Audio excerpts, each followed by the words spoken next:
ବାଲିଅନ୍ତା ବ୍ଲକର ପୁରଣ ପ୍ରଧାନ ଗ୍ରାମ ପଞ୍ଚାୟତର ବିଶୁନିଆପଡ଼ାର ବାହୁକୁଦ ମଠରେ ଅବସ୍ଥାପିତ ପ୍ରଭୁ ଶ୍ରୀ ଶ୍ରୀ ପତିତପାବନ ଦେବଙ୍କ ଦେବସ୍ନାନ ପୂର୍ଣ୍ଣିମା ପର୍ବ ଯଥାବିଧିରେ ପାଳିତ ହୋଇଯାଇଛି।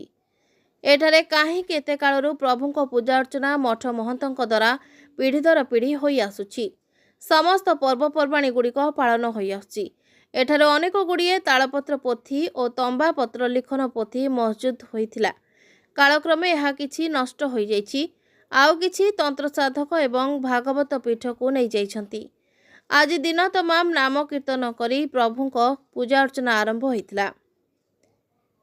ଭୁବନେଶ୍ୱରରୁ ଜୟରାମ ସାହୁଙ୍କ ରିପୋର୍ଟ, ଓଡ଼ିଶା ଡିଜିଟାଲ।